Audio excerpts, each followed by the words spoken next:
Bangla academy স্কুলে ধারালো ছুরির আঘাতে গুরুতর আহত 3 ছাত্র। নবম শ্রেণী এবং দশম শ্রেণীর ছাত্রদের মধ্যে সংঘর্ষের এই ঘটনা। অভিযোগ, এক্ষেত্রে বহিরাগত কিছু ছেলে অভিযুক্তের হয়ে যোগদান করে।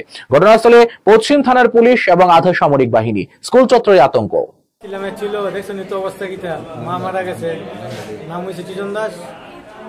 বাইক ফোন করছে, আমার ছেলের ফোন করছে একজনে, ছেলে আইছে, ছেলে আটকে দেবে, ছেলের রিভালের পিঠে, ঠিক আছে না, বাইরে বলে অনেক আইছে, যারা ঢাকা জেলা যারা বাইরে বলে না আছে ওদের গিয়ে দিই বিএম থেকে আর একটু চিকিৎসা করে সেটা আনছি, পরীক্ষা দিতেছে, স্যারের দিয়ে এলাম, স্যারকে দেখছে এই জায়গায় ই করছে, হাতুইও করছে, মাথার দাড়ি মারছে,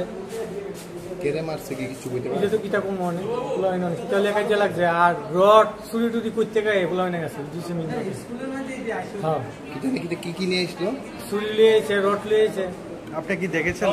না ওই তো ফুলাবানি তো করছে, স্কুলে ফুলাবানি কইছে, আমরা তো স্কুলে আইছি, যারা আছে তারা মানে স্কুলেরই না বাইরে কিছু পাবাই বলে কাটা একটা রামনগর না কইছে কুদুরা বা ফোন করে কইছে 6 নম্বর তো হ্যাঁ কেটা দেয় না, আমরা ওই সারের কাছে কইছে আইনের কথা যাক, আমরা তো আর গিয়ে এটা ধরলেও আর দুইটা আনতে।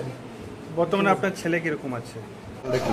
আমি ঘন্টাখানেক আগে একটা খবর পাই যে স্কুলের সামনে স্টুডেন্টরা নিজেদের মধ্যে ঝামেলা হওয়ার কিছু মারপিট করেছে। অ্যাকর্ডিংলি আমি স্টাফ নিয়ে সঙ্গে সঙ্গে আসার পর তো কোনো মারপিট দেখতে পাইনি।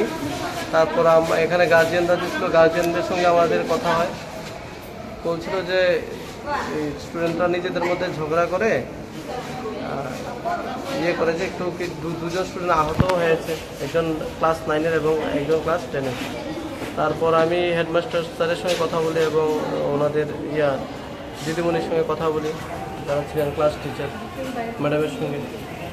তারপর ওনারা বলছেন বিষয়টি, তো ওনারাও স্টুডেন্টদের সঙ্গে কথাবার্তা বলে সমস্ত বিষয় সম্পর্কে বা বহাল হওয়ার পর একটা রিপোর্ট দেবেন, যদি এমন ক্রিমিনাল কিছু থেকে থাকে পরে দেখা যাবে আইনি যা হয়।